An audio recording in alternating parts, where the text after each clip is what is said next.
wintertime here at Hogsmeade Village. Lieutenant Day. Hello, Forrest. You got new legs. Titanium alloy.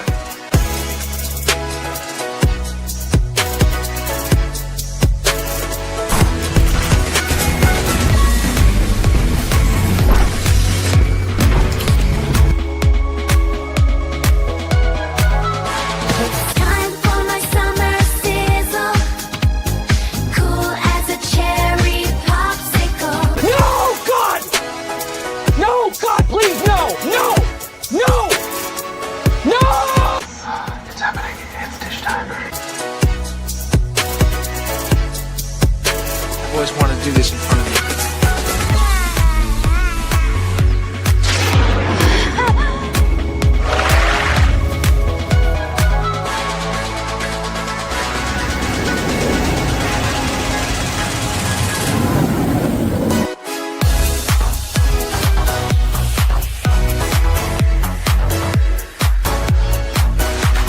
Creating content that enlightens and lifts you up. Dish, sir, dish. Me at Splash Mountain, just pepper these in here. Hello everyone, this is Kermit the Frog reporting live from the final showing of Muppet Vision 3D.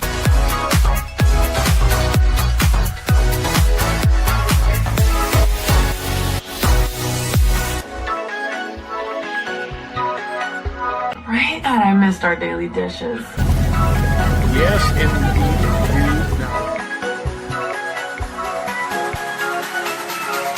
You know, I really don't remember you being this opinionated. Who knows? It's Hollywood, baby.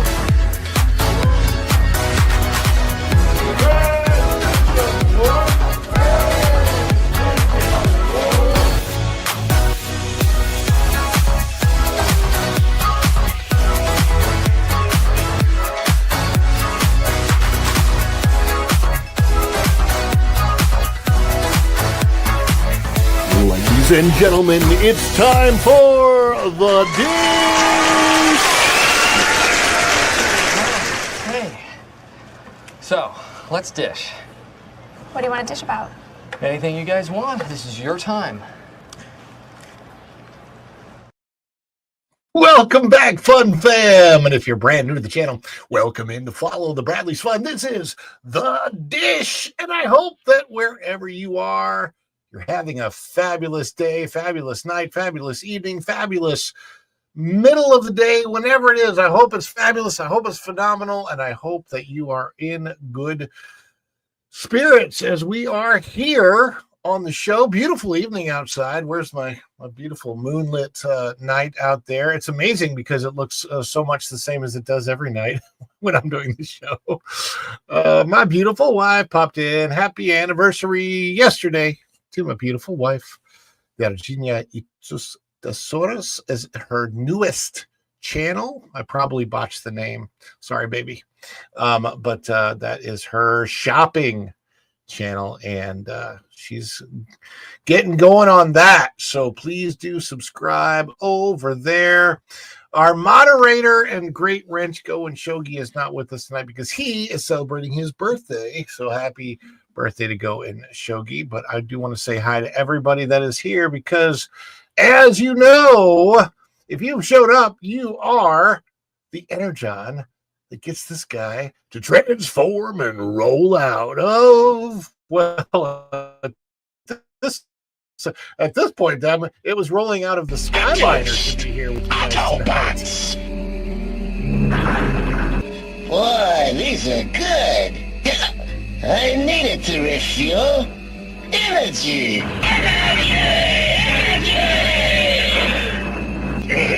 This stuff's the greatest! So let me say hi to everybody that's in the chat tonight. Fairbrick Studio says he has liked and he has shared. Thank you, Wayne, from across the pond. Fairbrick Studio. He might be in bed now. I don't know. It's late over there. Tom F says, hail all, and Avarice Carmageddon chimes in with aloha, Ron. Well, aloha to you, Avarice Carmageddon. Good to see you, Thomas, chatting back and forth with Avarice. And then William Schweikert is here. William, Captain William. I salute you, William. Thank you for being here. Hello, all. Follow the Bradley's Fun. Aloha. And Kit Kat is also here. Good to see you, Kit Kat. Where did that go? And let's see who else. Jess Hart's Theme Parks. She says, hey all, hey all. And who else do we have popping into the chat? Of course, my beautiful wife is here. Good evening, everyone. We enjoyed our 14th wedding anniversary last night.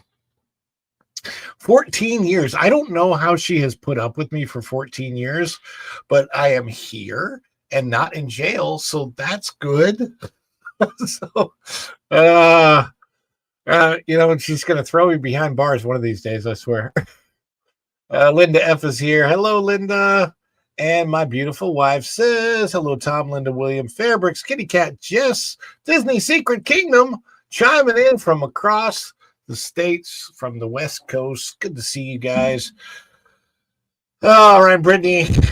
And let's see who else is here. But up, Avarice.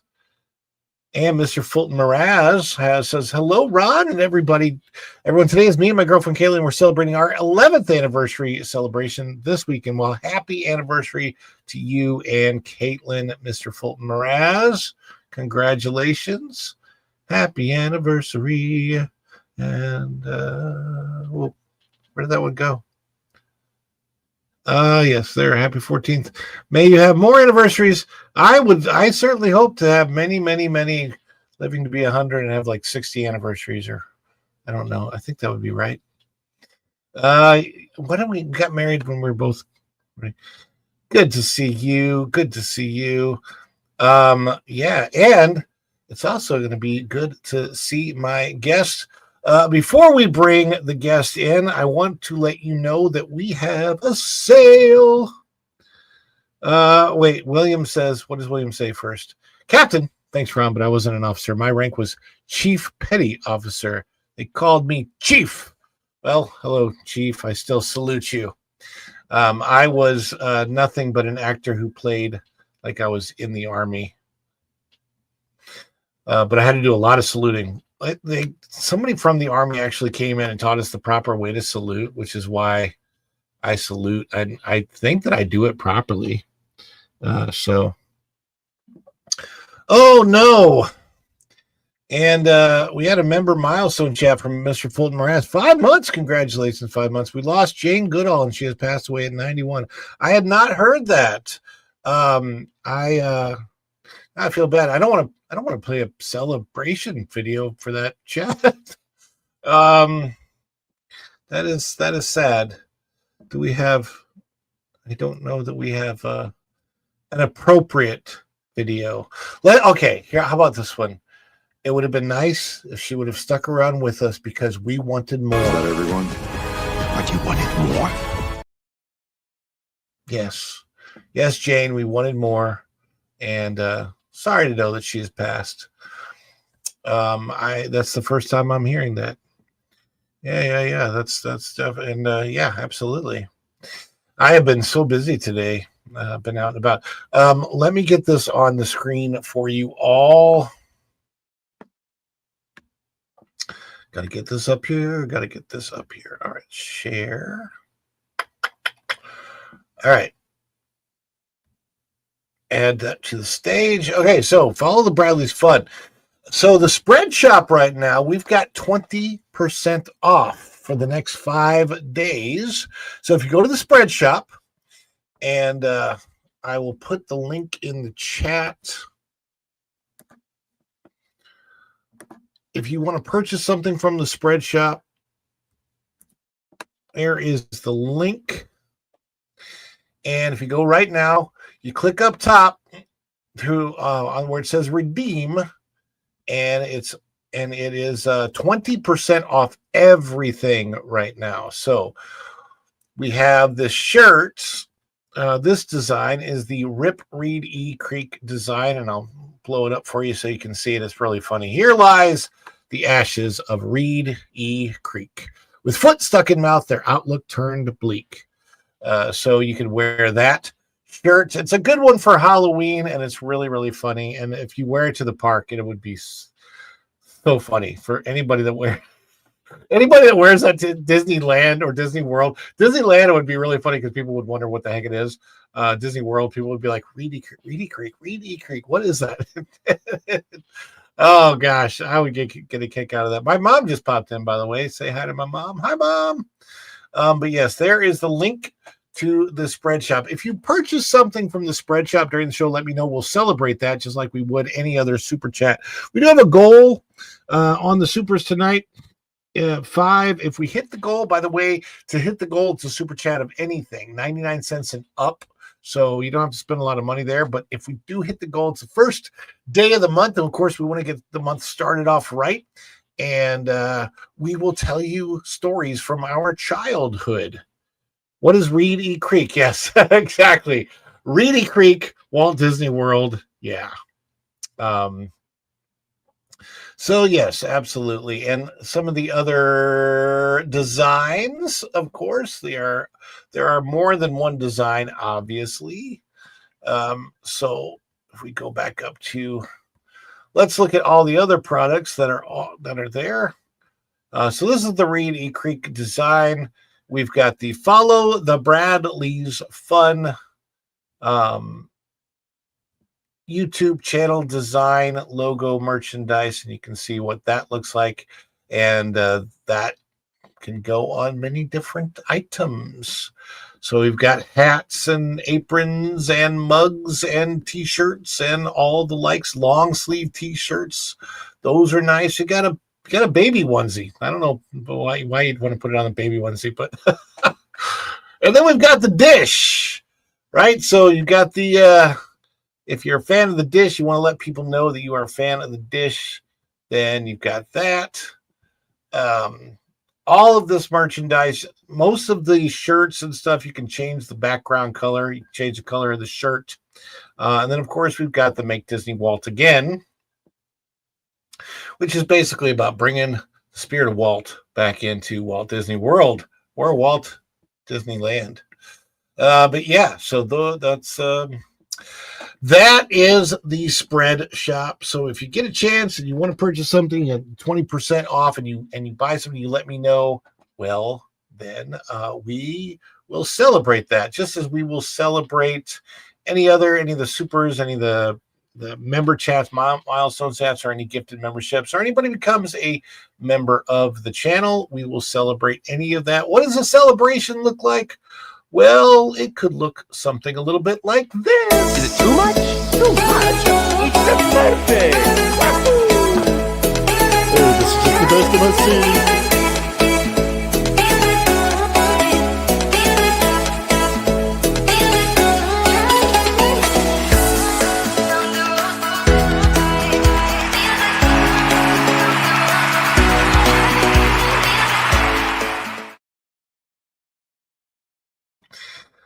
Yes, and also when we celebrate, throw some fun emojis in the chat. If you're a member of the channel, you can also use your channel membership emojis. And William says, Slid wasn't bad, Ron. Much better than Steven Seagal. He played Chief Petty Officer that was a Navy SEAL. The most famous chief was Chief Miles Edward O'Brien, Star Trek, DS9 and TNG. Cool.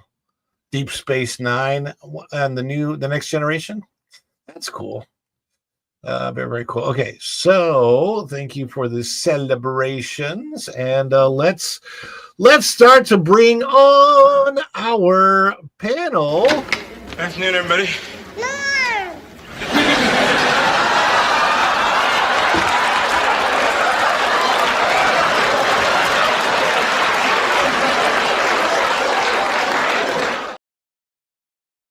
Tom! What's going on?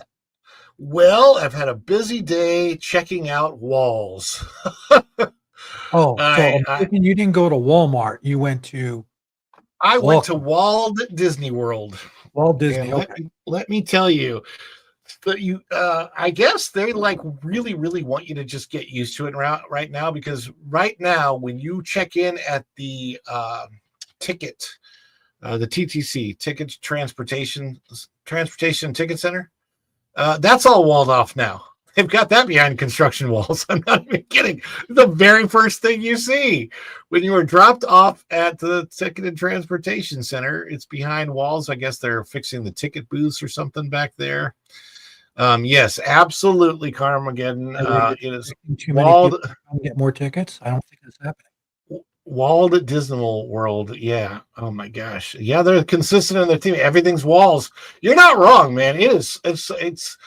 If I can get to the point where I can show the footage, I'll show some of the footage that I took today, which will be used widely around the WDW Pro and that Park Place channels soon. And I'm doing a lot of stories on that for that Park Place, so you'll see a lot of that stuff coming up. But in the meantime, we got to bring on more and more. Let's bring on this most famous of all guests that we've ever had on here. Right. Oh, wait a second. I thought it was going to be Him? Jeremy.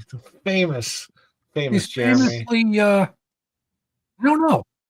He's got his strings. He's got his pucks. What else do you need? I got It's this a- guy on the wall, this little metal hockey guy. Yeah, it looks like he's gonna smack him in the head with a friggin' Yeah, Dude. my wife put that there. We will invite you over and we will have a puck in good time. It's funny because I have a friend who his nickname is Puckhead.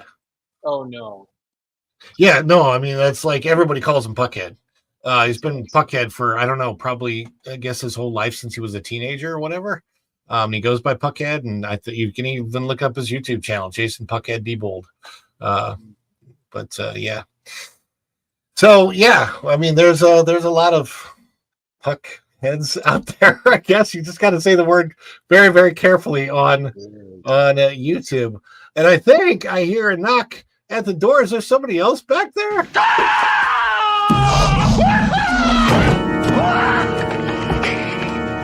Doc, calm down, okay? Just calm down. It's me, it's Marty. No, it can't be you. I sent you back to the future. Hey, Doc, that's right, but I came back again. I came back from the future. Don't you remember last night? You fainted. I brought you home. This can't be happening. You can't be here. It doesn't make sense for you to be here. I refuse to believe that you are here. But she is here, and she's back. Our good friend Jess from Jess Hart's Theme Parks. Hey, you guys. It's good to be back. Good to see you. How you feeling? You feeling better? I'm getting there. Yeah. Just, Apparently I'm stuffy, One day at and a I time. don't even It's know okay. it. I don't- It's probably, we're used to be painting wearing a your lot starched at the shirt. walls. Oh my gosh, it's so it's so funny because in National Lampoon's Vacation, right? It was called Wally World, Yeah. right? And like when you go to Walt Disney World now, it really is Wally World. It's just well. By the way, for anybody that wants the T-shirts, this is what they look like. Ooh, nice. I just realized I was wearing one tonight. So and I got this is fun because if you wear this out and about, people will look at it. At first, they might give you a mean look. You don't know whether they're going to give you a mean look or a nice look, but it's going to be one or the other probably. And then they'll read it and they'll be like, "Wait, what does that mean?" And you can tell them, "Look, Disney just doesn't have the Walt that it used to have. We want to bring as much Walt back to Disney as we can." And the funny thing is, I think the executives saw that hat and they saw me wearing it, and they didn't understand it, and they said, "Oh, make Disney walled again." Okay, we've done It's all that. your fault, isn't it? It's all my fault. It's all they have made Disney walled again. You want to see some of the walls? You gotta I do don't that know. Star Wars thing. Go down with like you pretend you're in the trench run. Stay on target. Yeah. God, it feels like that, right? Stay on target. Stay on target. Let me see if there's something. I don't know what's been uploaded or not. But I might be able to bring some of it up on my Google Photos. And by the way, this was a surprise to me. And let's see if I can show this. This was a tremendous surprise to me when I saw it today. Do you know what that is? Anybody? That's the Epcot. That's at Epcot. That is Communicore Hall, and it's communicate. Oh, whatever they call it. It's back to being unthemed again. It's just a big, large, pink, empty area. As you can see, there's not a lot of guests there. That's the whole space, pretty much. And they've been having it themed. It's where the kids thing was this summer, where they danced around with Goofy under a parachute like you were back in elementary school.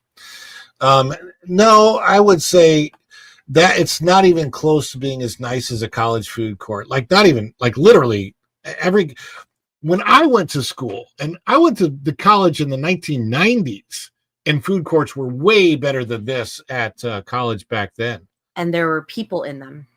And, well, they were always, I mean, if you went to the food court, if you go to the food court at a college, it's going to be crazy busy. So Pepto-Bismol, yeah, it kind of looks like that. Looks like my last colonoscopy without the tables. No, they don't have anything there, which is really surprising because you got the festival going on right now. So you would think, now what they used to do back in the 2010s when they had the festival building where Wonders of Life used to be, it's a shuttered building right now. It's supposed to be the Play Pavilion, right? But they used to have that as the festival center. This is supposed to be the festival center, and they have nothing going on in there right now. And what's weird is they used to have like cooking demonstrations and all kinds of stuff back then. Had like professional, huge name chefs come in, and it was amazing. They always had, I want to say was it Ghirardelli? I think they used to do chocolate samples back there, and they sold chocolate, and the food and wine was always in the past my absolute favorite time of the year at Epcot. And now it's just like, I mean, it was supposed to be better. And it's such a disappointment for me personally, because Epcot was my favorite park. And when I first saw the overhaul that they were going to do, I was excited. First of all, there was a water feature. That's, gone, doesn't exist. They said that they were getting rid of the Fountain of Nations, but that they were going to have a water feature, and there is no water feature other than Journey of Water, which is closed off. That's not even a walkthrough the way I thought it was going to be. Snake eyes. Still, Everett says I still see snake eyes in two big round lights. The festival building was supposed to be a 3-tiered building, a really cool looking design and the concept art, and this is what we ended up getting instead of that. And it's so sad. And of course, Spaceship Earth was supposed to be redone, which is shut right now, but just for a regular refurb. It's the things that we were supposed to get versus what we actually got. Just so bad and lame, like really, really lame. It's just really super, super sad. And I like I said, it stinks for me personally because Epcot was it was a cherished place for me. And let me show you some of the walls, and you may see this footage elsewhere, like around, I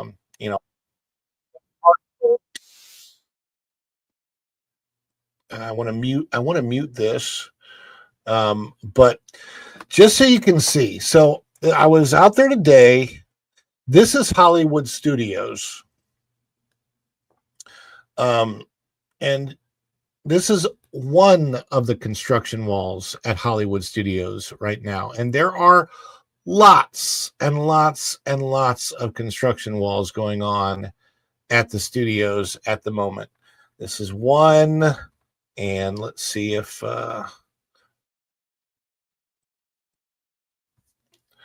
here's another. So you can see that's where the arch, apparently they're going to tear this archway down. I don't know why they would. It doesn't really make any sense because from what I've seen, they plan to tear it down, but like not put anything else up in its place. And what's that? Are they allergic to shade? Because at least it provides some of that. It does provide a little bit of shade. When you go behind it, you got this construction wall that leads all the way back and blocks off the entire courtyard area.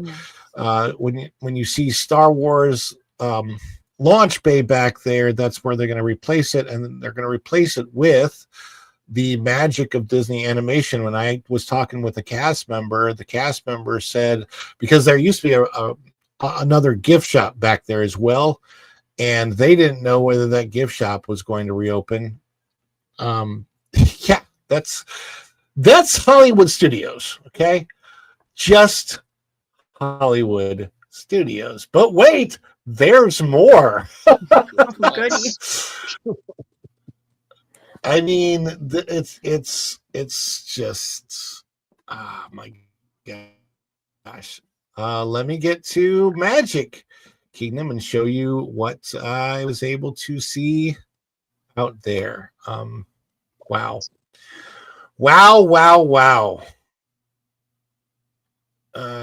As soon as it comes up, I want to make sure it stays muted. And here is Disney's Magic Kingdom. Okay, so what you're seeing here, that is the construction on Big Thunder Mountain that has been ongoing for roughly a year or so right now. So Big Thunder Mountain, one of the best coasters currently down. That's the wall in front of it. And this is the end. Okay, that is the end of that wall.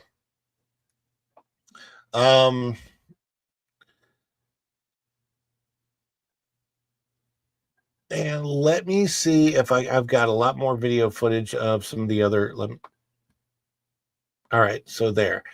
All right, so that was the end of the wall. This is coming close to the end of the wall, right? This is the wall that goes on the other side of, as you can see, Tiana's Bayou Adventure right there. Wow. So so why don't they put a wall up to block the broccoli? Yeah. Yeah, it's worse than Walcott. Bottom. It's way worse than Walcott.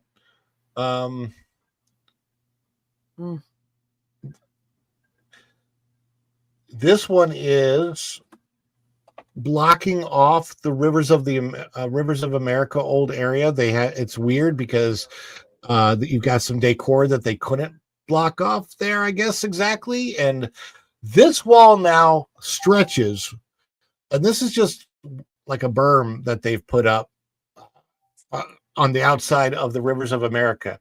So what you're seeing, this is the next piece of it that goes from Big Thunder. This goes all the way around to the Haunted Mansion, and I'm going to show you that. It's like the Tron light cycle. This is how you die. Yeah. Oh, look at this is the walkway.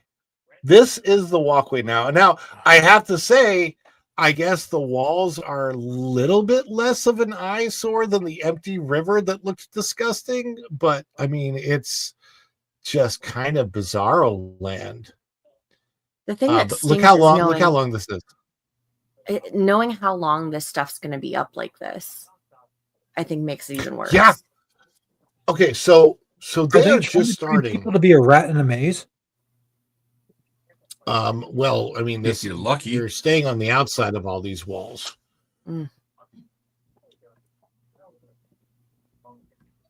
But what Jess mentioned though is so correct, because this is just the beginning as far as the dates are concerned. You can see it. Look at the wall. I mean, it just your entire view is blocked right there of anything.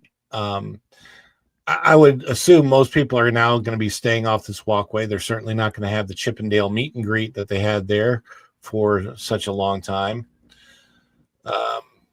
And this is what it looks like in the middle of that wall. Like, that's not even this wall circles the entire Rivers of America area.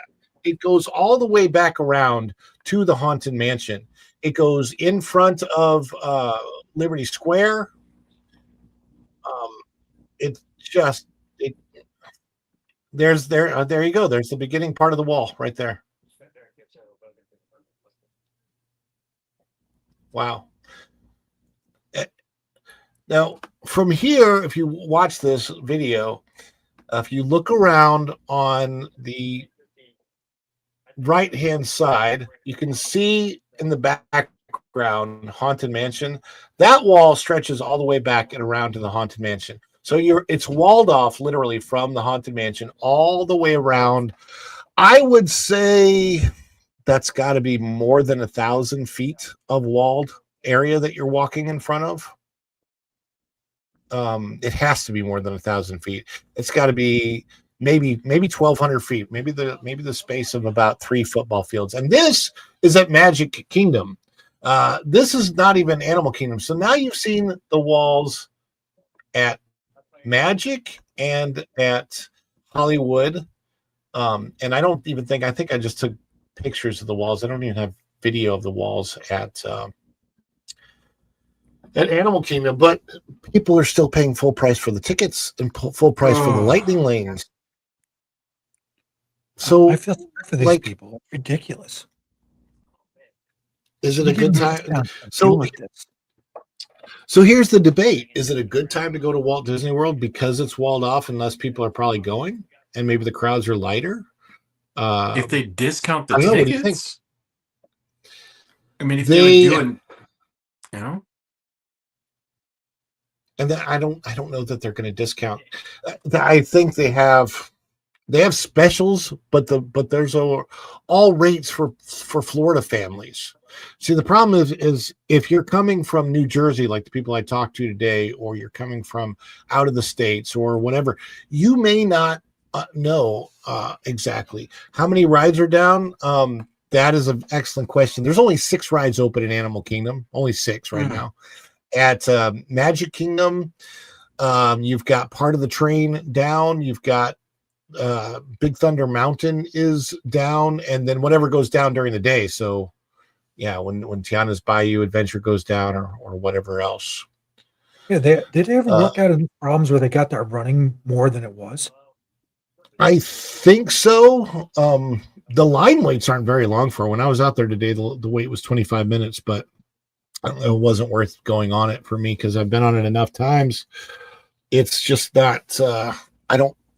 There's nothing exciting about that ride. It's so pointless. Hey, James All Day just popped into the chat. But yeah, this is exacerbating an issue that they've already been trying to kind of tiptoe around. There's not a lot of rides in these parks anymore. It's really. Let me show you a video of just how busy it was out there today. Here you go. Because we've been talking about the lack of crowds. It's not busy, but you can see in this video. I took this. This was, I want to say, just after 3:00 in the afternoon. That's the front entry plaza, which is usually filled with people.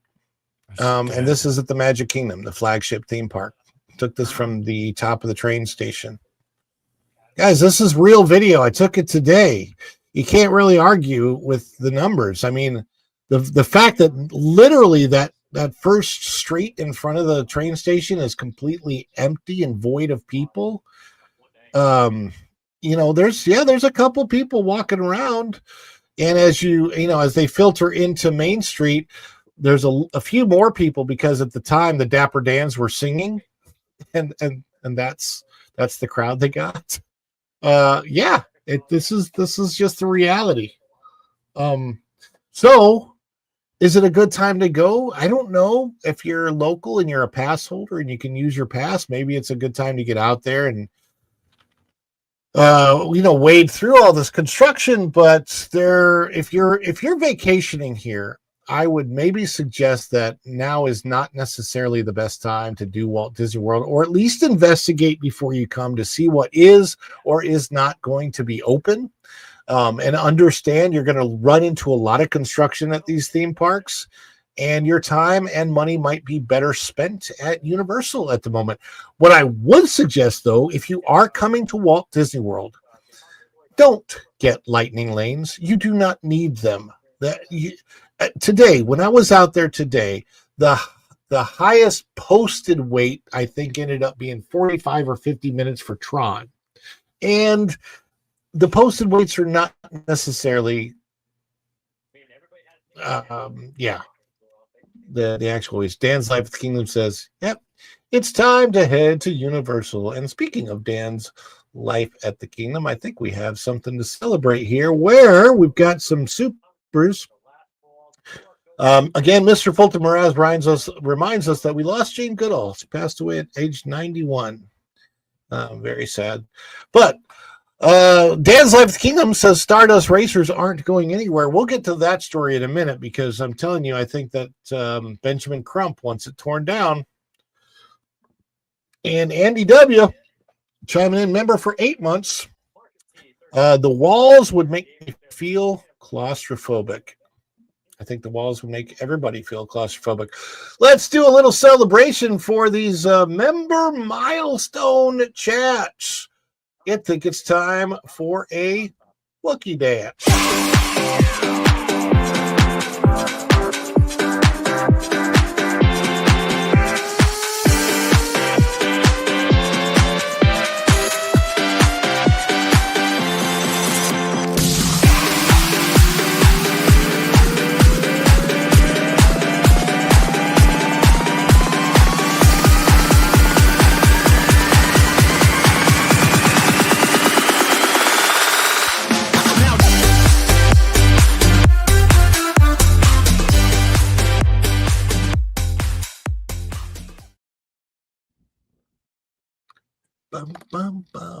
Wookiee dance.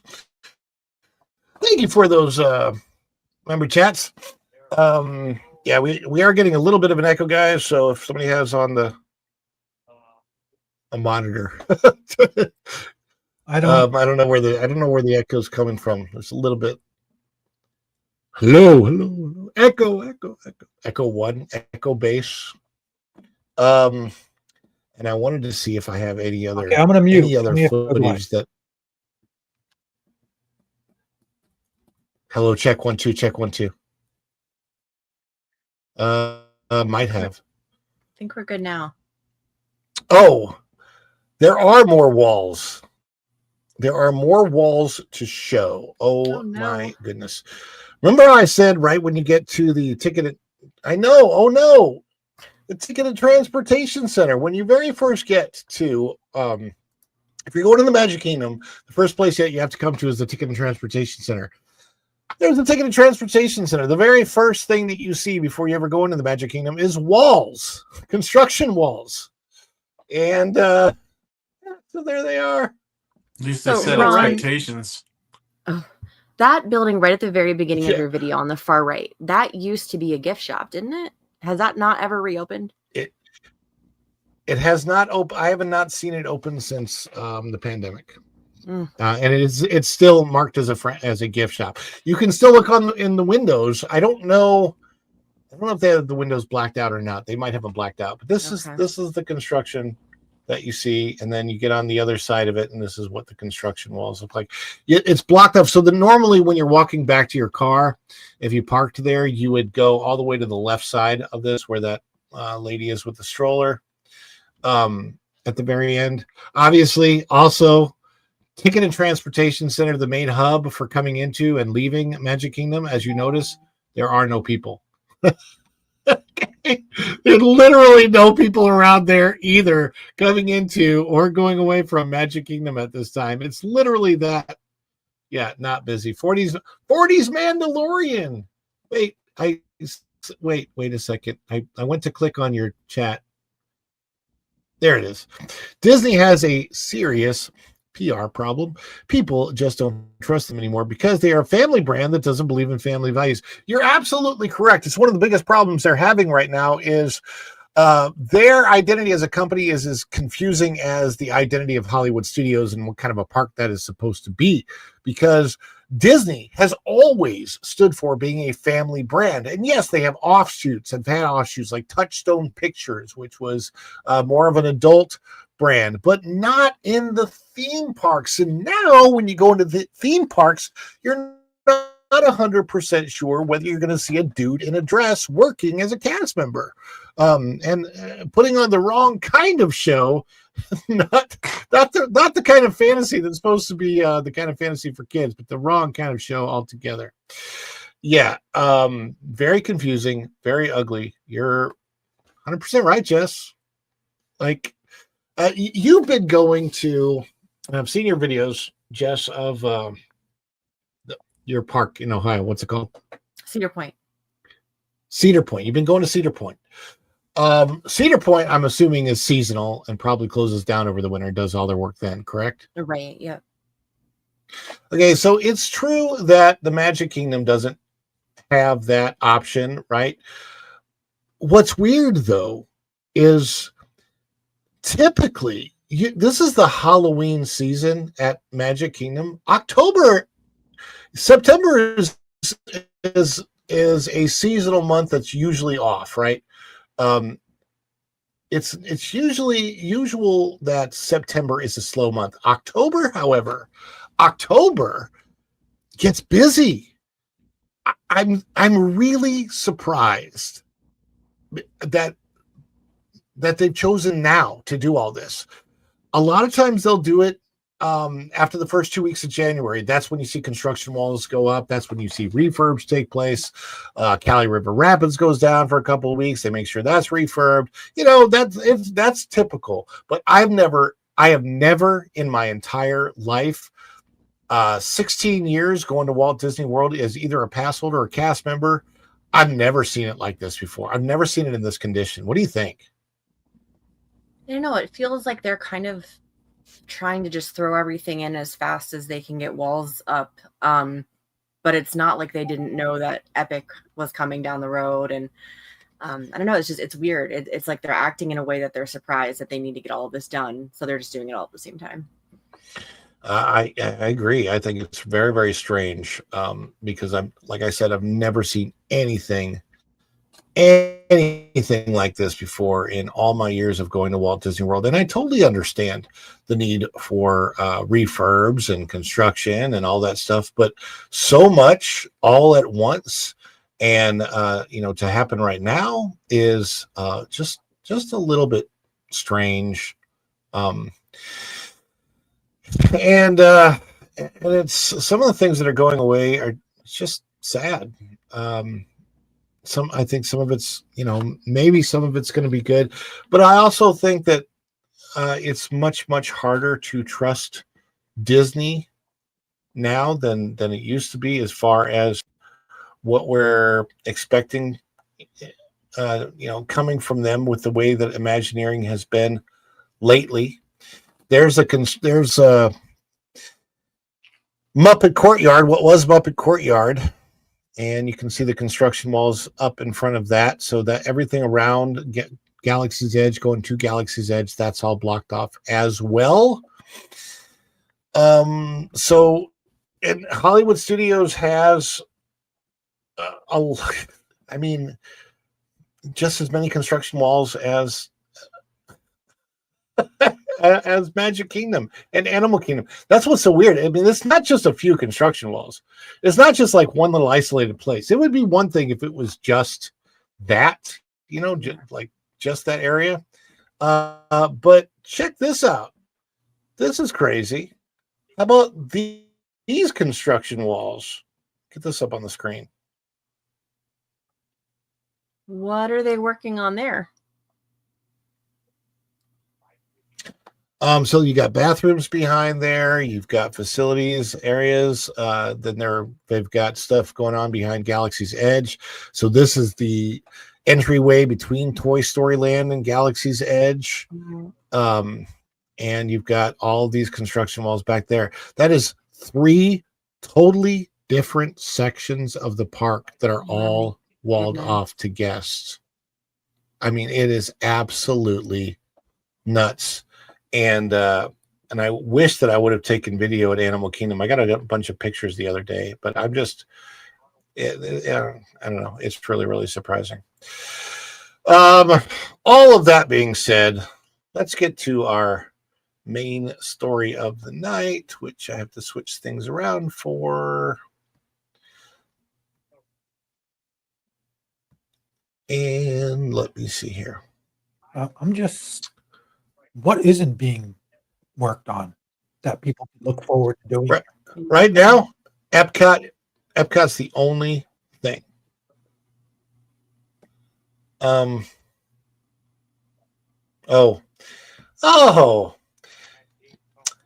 is a story that goes along with this. I didn't even realize that was up. This is my story. This is out of thatparkplace.com. Mass Walt Disney World. You know what I should play? Let's play an intro. Let's play an intro to this story real quick. Lowered expectations. Lowered expectations. Womp Exactly. womp. You can expect from Disney right now. Mass Walt Disney World closures in 2025 leave Disney a darker place. Muppets, Dino Land, Liberty Bell, and more gone forever. This is a list of everything that we are losing or have lost this last year. Okay, so Walt Disney World has shut down a staggering list of attractions in 2025 with closures including Muppet Vision 3D, the Liberty Bell Riverboat, and nearly all of Dino Land USA. On September 25th, 2025, our good friend Drew the Disney Dude highlighted just how many permanent closures have already taken place at Walt Disney World just this year alone. Check out this post on X. Listed 17 attractions and areas that have been shut down for good. A shocking number for longtime fans of the parks. There's the post. Drew the Disney Dude, Drew Smith. This year's permanent closures at Walt Disney World. Fossil, Fun Games, Chester and Hester's, Dinosaur Treasure, Triceratops Spin, Chester and Hester's, Donorama, It's Tough to Be a Bug, Stage One Company Store, Mama Melrose Ristorante Italiano, Pizza Rizzo, Muppet Vision 3D, Muppets Courtyard, Tom Sawyer Island, the Liberty Bell Riverboat, Rivers of America, the Boneyard Play Area at Dino Land, Disney Junior Play and Dance Party, Star Wars Launch Bay, and Animation Courtyard, which you just saw behind all those walls. This wave of Walt Disney World closures includes longtime family favorites, the best toddler play area in the resort. One attraction may say overstayed its welcome, and even a piece of Walt Disney's personal legacy. And I want to get to that. We're going to scroll down here real quick. You can see what's coming, but the Liberty Bell and Walt's legacy sunk. Perhaps the most painful closures of 2025 came on July 7th when Disney shut down the Liberty Bell Riverboat, Rivers of America, and Tom Sawyer Island in the Magic Kingdom. And that's what it looked like before the construction walls went up. The river they were draining the water. You could see the track from the Liberty Bell. And it's just disgusting looking. So obviously they needed the walls. I don't know if it made it look worse or look better. But these were not just attractions. These were deeply personal creations tied to Walt Disney himself. Walt Disney designed the original Tom Sawyer Island at Disneyland in 1956, inspired by his Missouri childhood and love for Mark Twain's novels, which all took place in Missouri, like the Adventures of Huckleberry Finn and Tom Sawyer, that all took place in Missouri. As a matter of fact, I've personally been to Injun Joe's Cave, like the real one. It's either Onondaga or Merrimack Caverns. I can't remember which one it's in, but I've been to both of them. Yeah. So the real cave from the book, I've been to it, and you could actually go into simulated versions of these caves on Tom Sawyer Island. It was so cool.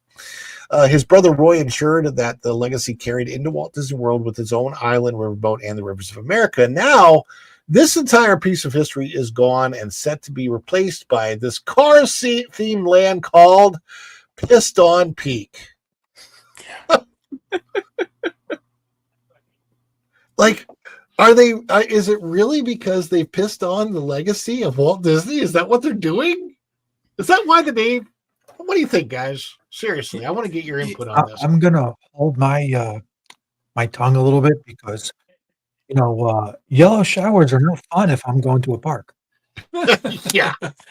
Do you guys remember Lou told this great story about the entrance to Disney and how it would be that the Old West in America, and you go down And Walt's vision was you went through the real world until you got to the castle. Yeah.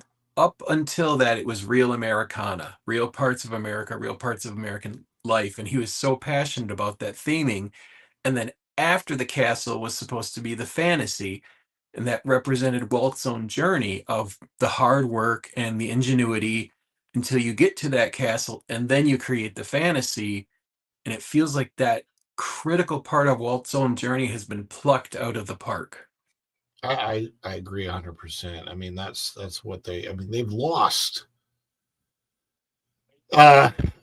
Losing Tom Sawyer's Island, especially at Walt Disney World, because it was, I know they still have a version of it at Disneyland, but they had to shrink it down a little bit. So we actually still had kind of the better version of the Rivers of America and Tom Sawyer's Island at the Magic Kingdom in Walt Disney World, and it was a lot more natural. There weren't restaurants butting up next to it like there are at Disneyland. It wasn't as busy, it wasn't as bunched, and when you went over to the island, it was a retreat, and you felt like you had some rest and respite. And if you had a busy day at the park, you could grab your food from Pecos Bill's and then take your food, have it bagged up or whatever, go take the raft over to Tom Sawyer's Island, and there were picnic tables set up over there where you could enjoy a family picnic, and a little play area on top for the kids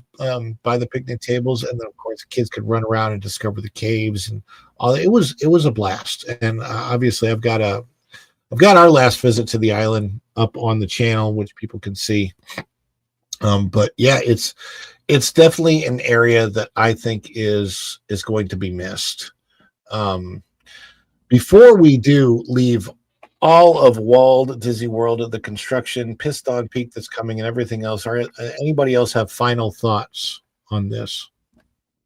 My hope, honestly, and I don't want to get my hopes up how things are anymore at Disney, but is that they would incorporate some of what we've lost from Tom Sawyer Island into this new Piston Peak area. I don't know if that'll happen, but if there could be interactive elements, stuff like that. I mean, having a little boy who loved to run through those caves and go on the bouncy bridges and stuff across the water, like, you don't have any of that anymore. And I really hope it translates, maybe even just a little bit over to Piston Peak. Yeah, the walking bridges, that footbridge thing, that was a lot of fun. Yeah. Obviously that was closed the last day we were there because it was pouring down rain. It was been dangerous to go on, but I've walked across it several times, and the most amazing views of the Haunted Mansion were from there. I have some great shots. Thank goodness that I have had the opportunity to enjoy what I did enjoy over the years, because I've gotten some great photographs and had the opportunity to enjoy it. Anyone else with final thoughts before we leave the story? Jeremy or Tom?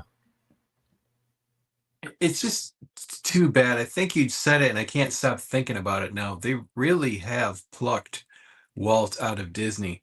I mean, the things that he was so representative of, the steamships and Tom Sawyer's Island and all the Americana, is just gone. Yeah. That's what I think is the most sad, is that Walt loved America and Americana, and Liberty Square still stands, and I hope that it remains, but it's frightening, because if they can take away Frontierland or retheme it and still call it Frontierland, but it doesn't really represent the American frontier anymore, it really has me incredibly concerned with what they're going to do with Liberty Square, and what will they call that? They'll call it Tiananmen Square. Oh, oh gosh. Oh, sorry. Oh man. Let's hope it doesn't go there. And I had And then a couple Dan's- of Tiananmen Square. And Piston Peak is, of course, being named after an area in Plains. Plains is a forgotten movie. That's my thoughts. Yeah, I mean, I get the idea, because it's supposed to be a park out west, but out west is not still the American frontier, and the national parks are not the American frontier. The American frontier was a period of time It wasn't just a place. It was a period of time. I know this because where did I grow up? I grew up at the edge of the American frontier. I grew up in St. Louis, so did Walt Disney. Well, the other side of it, the other side of the state. And what was his town? Walt Disney's home. Marceline. Marceline, thank you. So he grew up in Marceline, Missouri. I grew up in St. Louis, Missouri. St. Louis is the gateway to the West, right? So the gateway to the American frontier, where Lewis and Clark started on their trail, pushing forward into the American frontier before the Oregon Trail that we all played in high school, right? Everybody Eating died. buffalo tonight. Yeah, it's I just think it's sad to lose all that and having it replaced with this cards thing. To me is a travesty. I hope they get it right. I hope they do a good job. I certainly would want the park to be a good park. I don't want it to be a bad park. And I hope that they have a big water element in it. But it's never going to be the Rivers of America. It's never going to be what that was. A lot of people don't understand the importance of the Rivers of America and what that was supposed to teach people. The Rivers of America represented the mighty Mississippi, the Missouri, the Ohio. And for those that understand why those are so important to the United States geography, they made worldwide trade immensely possible. Yes. Throughout American history like nothing ever had before. And they also protect us. There's all kinds of things that go into the geography of the Rivers of America and why they make this land that we're on so special.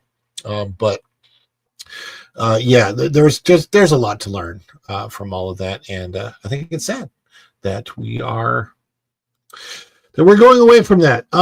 But we have more news to get to.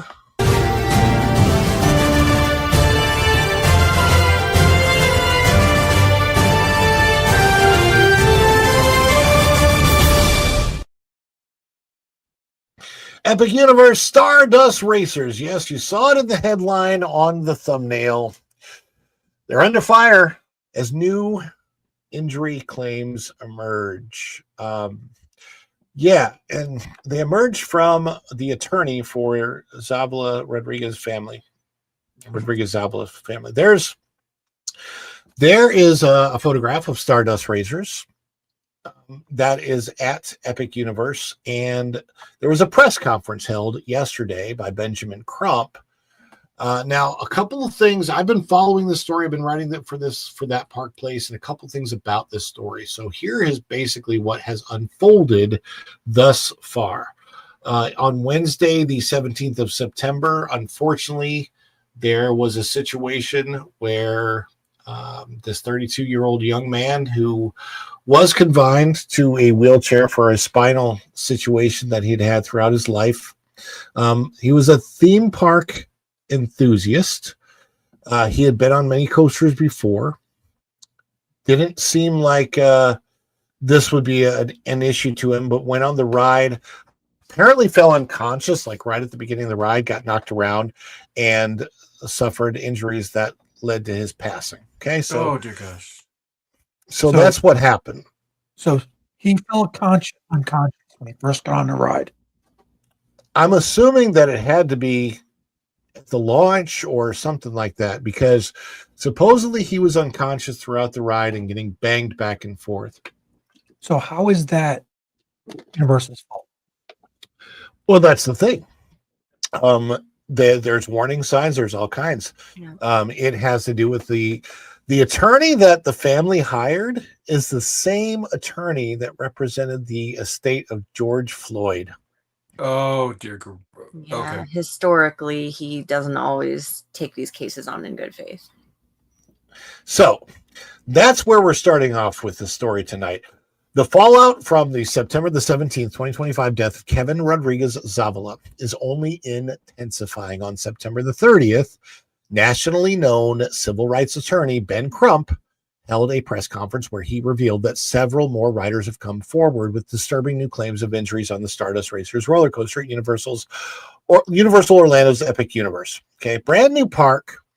So we went from Disney. Disney's all these walls and lot of reasons to not go there, and everybody wants to see this brand new Epic Universe. And so to have this accident right now at the forefront is, I would just say, obviously you never want to have anything like this happen, but also the timing of it during the very first season, very first year that this is open is awful.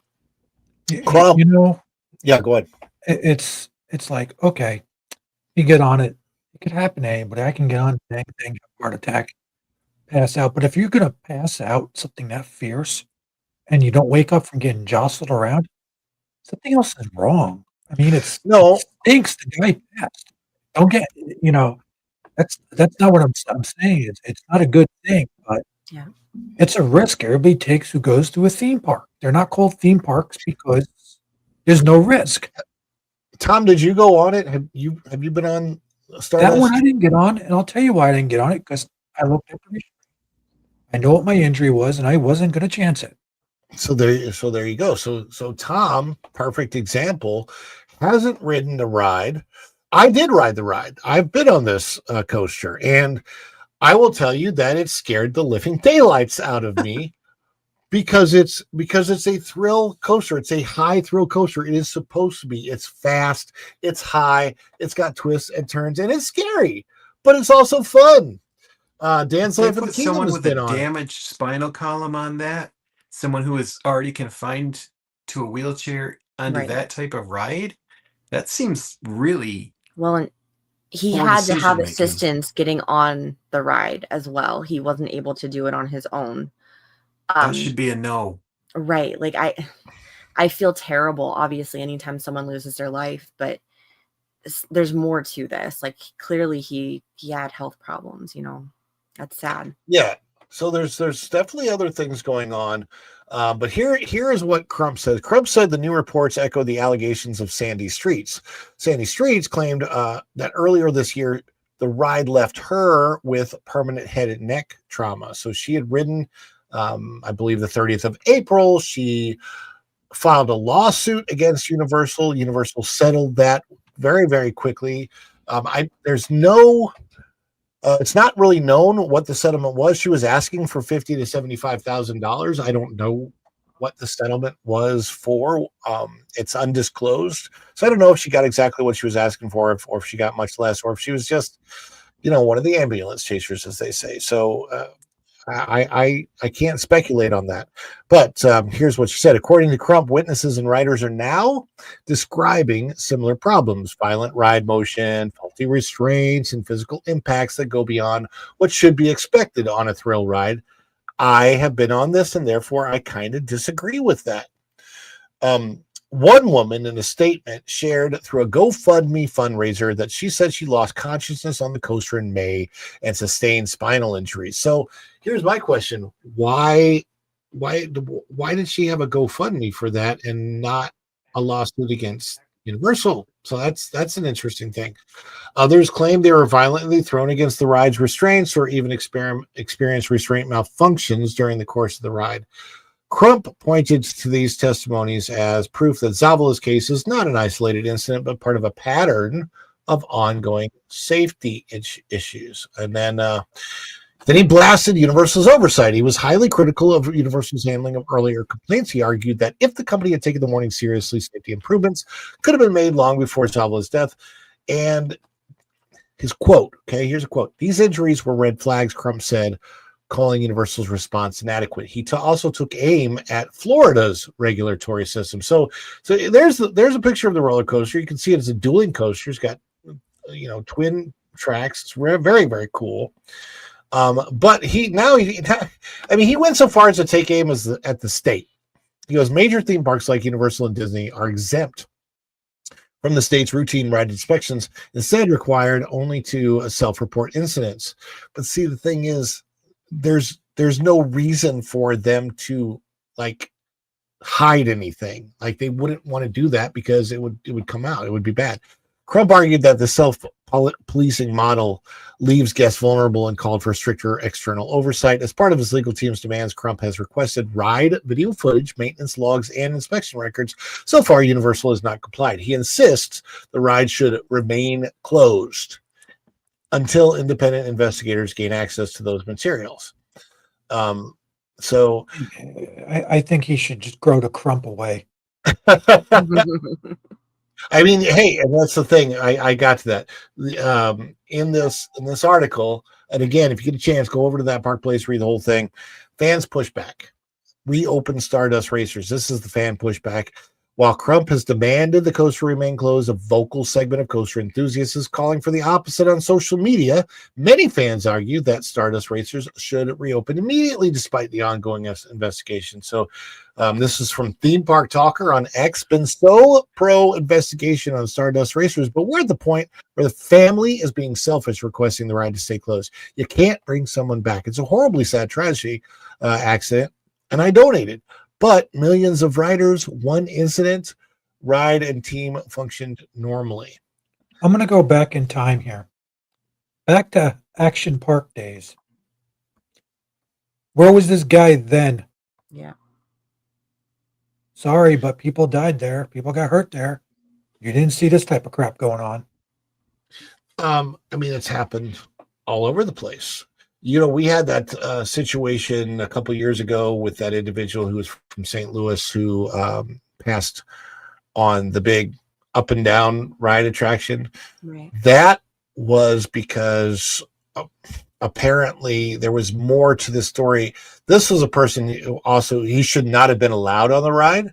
Nope. And the people working the ride safety and, you know, letting people on and off, they should have flagged him and said, I'm sorry. Like, apparently they knew that they could not get his restraint all the way fastened on him. And maybe there might have been an argument, I'm not sure, that he demanded to ride the ride, but the restraint wouldn't go all the way over him.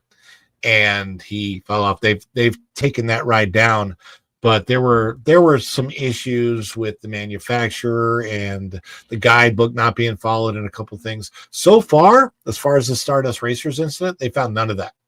Right. What about Cedar Point, Jess? Any incidents or accidents that were big at Cedar Point that you can compare this to? It's interesting. First of all, I looked at the restraints because I have not been on Stardust Racers. I haven't been down to Epic yet. It comes over the head so that you have a lap harness, not just like a bar. Like, I mean, it really sits down on your lap, across your hips, on your legs. And then it creates head protection as well. It's not super comfy if you hit it, but it is better than hitting a hard object. We have multiple coasters at Cedar Point, right? So we have Top Throw Dragster has a very similar restraint. It goes 120 miles an hour, 420 feet up. Millennium Force is 300 feet up and it goes 90 miles an hour, same restraint. And Maverick also, it goes a little bit faster at 70 miles an hour and is a very similar ride system with the launches like Stardust Racers is, same restraint system. I don't personally remember hearing of any like major like deaths or anything like that, probably injuries like anywhere else, but it's just not something you hear of. Yeah. So I used to go to Cedar Point quite a bit. The last roller coaster I got hurt on was the Mean Streak. It was the world's largest wooden roller coaster. Yeah. And it would whip you around and you just get bruises on your arms, but yeah, it was great. And they totally redid that. It's a steel like hybrid coaster now. So, but yeah, I used to get bruised on that one too. That was a bad one.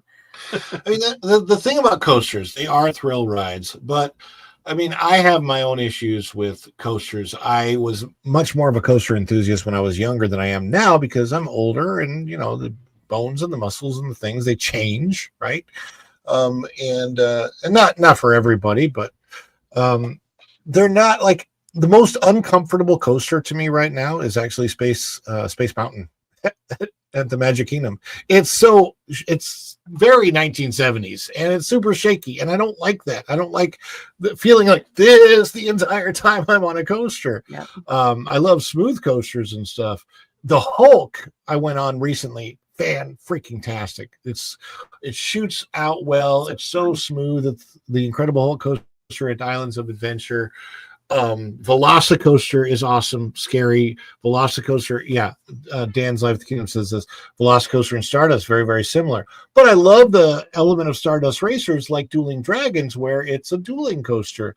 I've only been on the yellow side. Apparently, there's a difference between yellow and green, but I don't see a reason for them to not bring this back. And sure, maybe they have to change the headrests or the restraints or put more cushioning in. Maybe Honestly, there's something. you should just exclude people who have his type of condition. You have to ban people that can't support their own body, and you're going to get hit with discrimination lawsuits at that point. At that point, it's like, hey, this is what's going to happen. You will suffer major consequences if you ride this ride. Look, Native Hawaiian chimed in. Yeah, the guy had spinal atrophy from his T2 to his T5. All right, so that is a condition, a lifelong condition that he passes out. He's an instant ragdoll. Exactly.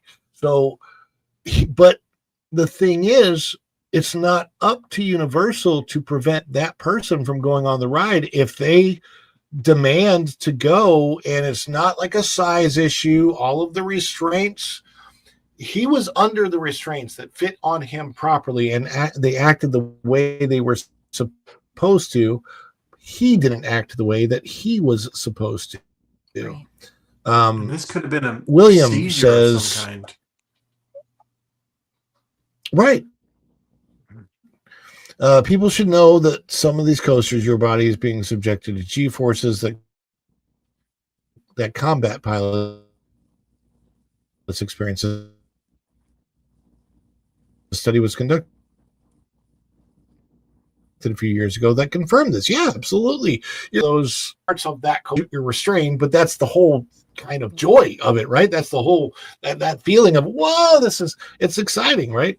Was that my mom chimed in? Knott's Berry Farm still has a very old shaky wooden coaster. I think it's called Ghost Rider. I'd like to. Bob's talked about that. Yeah, so there's I can't remember what it was called. I want to say it was like the Zipper or something like that. But I went on Elvis Presley's favorite wooden coaster, old coaster, torn down now, I believe. And that was in Memphis, Tennessee. I went on that in 1992, I think. And it was whatever small park was in Memphis, Tennessee. But that was a super shaky coaster. Wooden coasters, they build new ones today. But yeah, they're typically more shaky. And what do you say, Jess? The roughest ride at Cedar Point, Blue Streak? What's that? Yeah. Streak. No, Blue Streak is kind of the winner now. Jeremy. It's their oldest coaster, I think. That's It's the oldest coaster. Yeah, it's a tiny little thing, and everyone takes their kids on it thinking it's going to be great, and it's really painful. Awful. So I lost my when hat and my people lunch on that. But you don't lose your clothes. You don't actually end up streaking like a blue streak. No, You could if you had a loose It's frowned fitting upon. shirt. It whips you. It's very herky jerky, Yeah. like a wildcat type ride almost. Yeah. Just Well, that again, that story continues to develop, and we will see where it goes. I hope for the sake of Universal and for the family that they can look. The family hasn't filed suit yet, so there's something going on where they really don't have the information that they need, and they want a huge settlement. Yeah, They're just building up the hype. I mean, more than likely, the problem with settlements is I understand what they can do for a family who's lost a loved one, but they'll never bring back the loved one. It's not going to happen. And this is a cash grab. I hate to say it like that, but at this point, if you're going that big, yeah. And that with the attorney that they've hired, that makes sense, and that's why he's making a spectacle of it in as much as he possibly can. Yeah. And it's kind You of see what a Nate's pain. saying? We have a guinea pig. I will subject myself for science and this channel when Tormenta opens up at Six Flags over Texas. All right. Well, you volunteered, Native. You have volunteered. Yeah. So, and then Dan, of course, says there's more to the story. Family needs to stop delaying and bring out the truth. Yeah, I would love to know. I'd love to know what that is, but right now we're left in the dark, and we'll leave it at that. We have a couple more stories to get to, and what I'd like to do is actually go to a more positive story about the same park, and it's kind of a fun one. Putting this on the screen out of thatparkplace.com, Danny Elfman's Dark Universe soundtrack arrives on streaming platforms. So this is fun. Danny Elfman did the soundtrack for Dark Universe, and now you can stream it. That's super cool. Nice. Danny Elfman's original soundtrack for the Dark Universe section of Universal Orlando's upcoming, well, it shouldn't be upcoming. It's there. Epic Universe theme park is now available on major streaming platforms. The album was released digitally following its limited physical debut on vinyl earlier in the year. Ooh, really? Vinyl debut? Yeah. Says before the streaming launch, the soundtrack was first released as a park exclusive vinyl for purchase. I did not see that there. Did you see it, Tom? No, I think I would have picked it up. Yeah. It says the edition became available early in March during preview periods. I was there during the preview period. I did not see it, but I was also not aware of it. You should check Amazon. Oh, that's right. That Oingo Boingo was Danny Elfman. I always forget that that's like one and the same. Yep.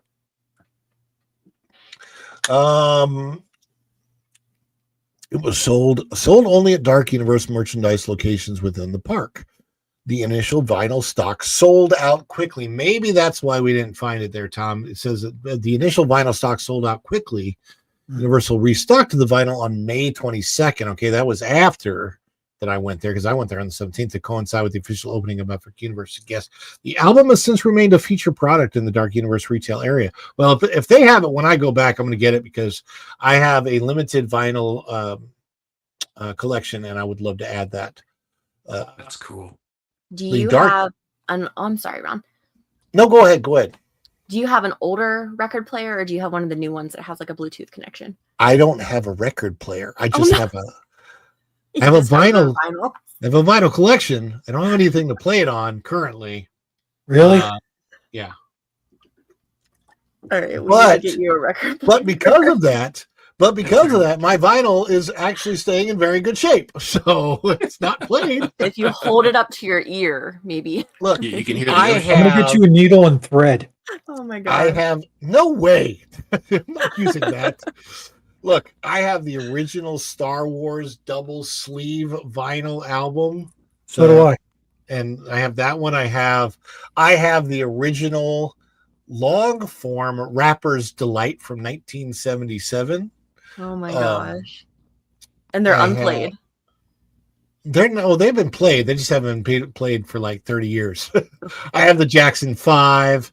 I have a ton of the Osmond stuff. I've got several Osmond things that have been signed because I know them. I have Strings and Pucks has some Billy Joel. Yeah. Okay. New super chat goal. Get Ron a record player. Well, thanks. But right now, I'm still going to work on my, any super chats right now are going towards my laptop, because I've got it picked out. I picked it out the other day. Yay. And I just need it. So Dan's Life with the Kingdom says, Ron, you could listen to the Burning Blade Tavern now if you want.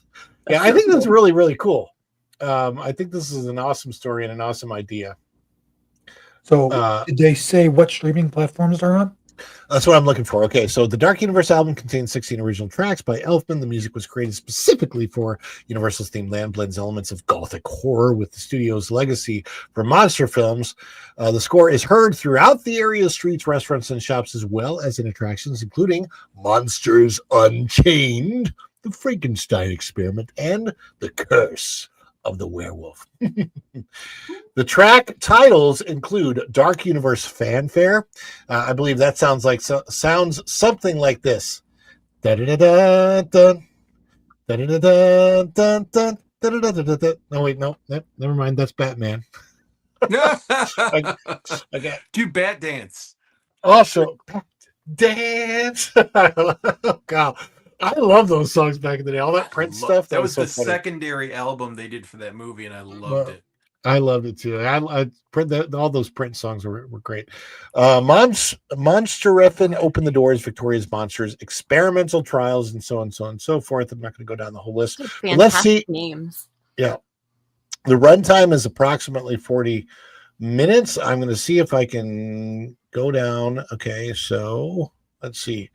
An Instagram post that talks about his creative process.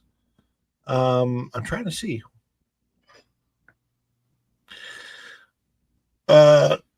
Wet streaming. I'm not finding it. Cham, where'd you put this? Okay. I'm gonna look on something. It says now available on major streaming platforms. So my guess is that it might be available on Apple, in the Apple Store, or Spotify. And my understanding too is that the Celestial Park music is also available. So, but I'm not sure. I'm looking for where you can find it. If anybody, maybe somebody in the chat, Dan's live at the Kingdom. Dan said Crapple Music, but I won't use Crapple Music. Apple. Crapple. Well, Dan says they have it on YouTube as well. That's what I'm looking for. I found it on Apple Music. Sorry, Tom. Apple Music. So use Crapple? Sorry. I do. Sorry, I gave in years ago. Yeah, I have an album on Apple Music. So, be nice. Nope. Sorry, dude. Crapple Music. It's on Apple. I found it on YouTube also. YouTube Music.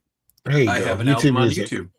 Hey guys, if you look up on Apple Music, you can actually look up, I don't know how well you can see the Universal Parks and Destinations. I feel like I'm like one of those influencers with my makeup as the artist, and it has the Celestial Park and the Dark Universe albums both under there. William says, this was funny. William says, no, I have one 10 minutes away from me. Circuit City, maybe what you're thinking. Circuit City. Oh, Yeah. I remember Circuit City. Jeremy was saying All the Best Buys Best Buy just went out of shut down business. around us. They're like, Really? gone. We have a Yeah, bunch cross the border. I'm no fan of Best Buy, but that's only because I've worked there and they were one of the worst companies that I've ever good worked for digital cameras if you don't have a phone. That's, I guess we don't buy them anymore, but they had a great digital camera section for some reason. They did, and they had really good coverage. If anything died, you could just get a replacement. Except the employees. Oh my goodness. Well, either way you can find it. It's YouTube Music, Apple streaming service, and go out there and look for it because I'm sure, and this is what's really cool, is it's great background music for all of your Halloween festivities, which is a big deal to me because I am so big into Halloween music and that kind of stuff. I used to play Phantom of the Opera. And then I had the entire, I don't know how I got it. I had all of the Haunted Mansion. I want to say when I was like 20 years old, I had somehow gotten a recording of all of Haunted Mansion from like the ride, like a 30-minute long thing. I don't know, loop. Really? Like the sounds? Like all of like the soundtrack of what you're going through on the ride. That's cool. Yeah, so and I think we have one more story to get to. What kind of a story? I don't know if you would consider this good news or bad news. It might be good news. It might be bad news. I'm not really sure. I have news. What type of news is it? Well, to be perfectly frank, it's bad. Maybe if you tell me the bad news in a good way, it won't sound so bad. The bad news in a good way. Yes, I can do that. Well, here goes. Wait till you hear this. All right, so here we go. It's told by WDW Pro. It may be bad news for Disney, but it's good news for families. So we'll tell this bad news in a good way, as WDW Pro does. Disney World slashes family vacation prices by $1,000 and more for 2026 in sign of aggressive need for customers. Well, there you go. I have not read this story, and I have been looking for all of what discounts might be available, so I'm very curious. It says Disney World is driving the cost of hotel reservations for normal family vacations down more than $1,000 through half of all 2026. Although Disney frames a new gigantic cost cut for hotels as a generous save up to promotion, the magnitude and terms of the discount hint at a less flattering possibility. Disney may be struggling to keep its hotel occupancy levels up to more comfortable margins. I would say so, because it doesn't look to me like they're very busy. Disney doesn't typically offer flat high dollar discounts at premier resorts unless it believes it's an absolute must. $250 a night discount for deluxe level resorts where room rates routinely run high is a bold move, especially when layered on top of ticket bundles with a window of opportunity that stretches half a year. If baseline demand were robust, there'd be less need to slash rates that deeply. So here it is, notes from Neverland. Post on X, discount alert. There's some new Disney World hotel discounts for spring 2026. And it says Disney has announced a new batch of hotel discounts for spring 2026. Guests can save up to 25% off for stays at Disney hotels on select nights. The requirement of a 4-night minimum plus purchase of the park tickets suggests Disney wants to lock in more total visitor days, not just transient one-night stays. It's not just filling rooms. They want to ensure guests come and stay with intention. That's what one might expect in a market with soft demand. By extending this deal into the heart of spring and summer 2026, long before those dates arrive. Now, this is a big deal because spring break is usually their busiest time of the year outside of Christmas. So long before those dates arrive, Disney is signaling they want commitments earlier than usual. Historically, many big discounts were dumped closer to travel dates with occupancy lag. Here, Disney is front-loading that strategy. Additionally, we're looking at steep discounts that don't just cover usual downtimes for Walt Disney World. Instead, this is a blanket cover for nearly all of 2026 through the end of July. We ever seen such a thing before? It probably shouldn't be a surprise. Disney World is currently showing wait times so low they rival when Disney reopened during the pandemic with almost nobody in the parks. There you can see the data right out of Thrill Data itself. When the parks reopened is, so if you look at the high part of the chart on the left, that's prior to the pandemic. And then right after that, there was closures. And then there was a pandemic reopening. But if you look at the pandemic reopening on the left and where we are right now on the right, we're at the same place. And right now, Walt Disney World doesn't have any restraints on its occupancy like they had at the pandemic. So, wow. Yeah, buy 3 nights, get 1 free. That's basically what it is, man. Average Carmageddon asks, how much did they raise the prices so that they could get these discounts? How little is this discount? Well, I know that the lowest price for Grand Floridian, normally $845. So if they're letting Grand Floridian go for under $600 a night, that's crazy, because I know Disney does not want that. But Grand Floridian is a big construction zone. What do you think, Jess? Are you jumping on this? Are you going?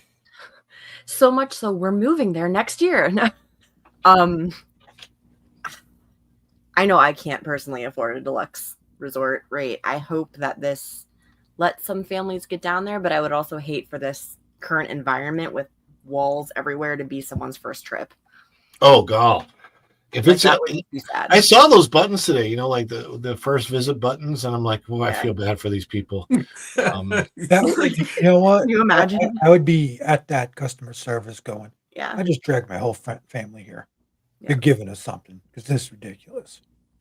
You're gonna go to Walmart. You're gonna buy that little BB pistol, and you're gonna be Chevy Chase with the security guard. I can't even break the skin. Ron? Nah. Oh, sorry, folks. Park's closed. Moose out front should have told you. Man, I miss John Candy. I miss John Candy so much. I miss the 80s and 90s just in general. Do you know the funniest thing about that movie is the end of the movie had to be reshot. So there was a different ending, and it did not test well with audiences. So it was maybe 9 months after the initial shoot that they brought back the family, and at that time, Anthony Michael Hall. Anthony Michael Hall was like 6 inches taller or something. He had like gone through a growth spurt. Wow. And so they had to do camera tricks to make him look different. But if you look closely, you'll notice the difference in how he looks during those final scenes, how different it is. It's kind of like I've been watching Brooklyn Nine-Nine, and it's really funny because I've watched it before, how much I'm watching the background now, and I notice that background actors change constantly in that film. Like, there are literal scenes where the background actor is a woman, and the camera goes this way and then back, and it's a man. And it's supposed to be the same person, but in the same scene, and it's like, okay, they've obviously had to pick that up a day or two later, didn't have the same people, and like, we got to throw somebody in there, and they'll never know. Well, you know, years later, when you rewatch, you know, we're picking up on a lot of this stuff now that we can stream movies and watch things over and over again. A lot of these things are picked up. Yes, Jeremy. Anthony Michael Hall was in what is now known as the worst season of Saturday Night Live. For one season. And you know who else was on the show? Wasn't RDJ on that? Yes. Robert Downey Jr. was also an SNL cast member. Like he was on there as a regular? Yeah. Well, so it was that, you know, the first year that they were on there, and they were only on 1 year. So technically they were regulars, but it's like, I think it's when they are doing the credits, they're in that featured portion. Like, here's the regular stars, and then it'll say featuring, and then it'll have, so, but yeah, pretty funny when you think about it, because when they did the flashback scene in Civil War, I think, with RDJ, and he looked like a young kid, he looked the same as he did on SNL. Yes. He looked like a kid forever, like in all the Molly Ringwald movies, like the Pickup Artist. He just looked like a child. And it's funny because I have my own like fan theory that Tony Stark is actually RDJ's character from Weird Science. Yes, he that forgot was to actually hook up the doll. He was actually a young Tony Stark. We forgot to hook up the doll. Oh god! And all of a sudden, he's built a weapon. Look at that! What a surprise! Anyway, rocket in the living room. Guys, thank you so much for your support. We've got 3 different member milestone chats that came in tonight. So we had one from Fulton Mraz, Dan's Life at the Kingdom. Came in with the member milestone chat, and also on Andy W. Walls would make me feel claustrophobic. Thank you for all of those member chats. Quick celebration before we head off. Let's do this one. Okay, guys, get ready with your emojis in the chat. We all celebrate together. You ready? Let's go.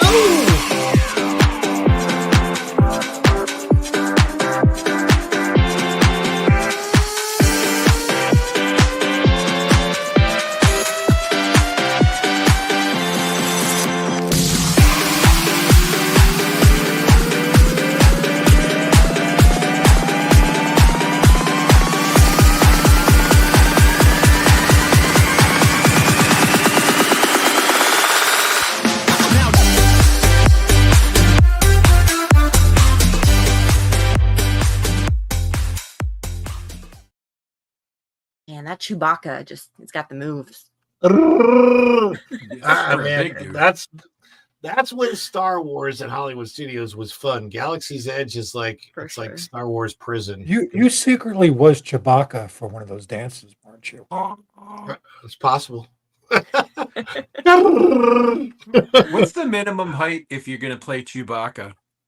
Probably about mine, 6'3", 6'2", 6'3". Taller than me. Yeah. Well, there's always the Ewok village, Jess. I'd fit in well. Thank you. That's mean. That's mean, Jeremy. Love. Hey, they got the jams, man. They're very cute. Ewoks are deadly, man. They do.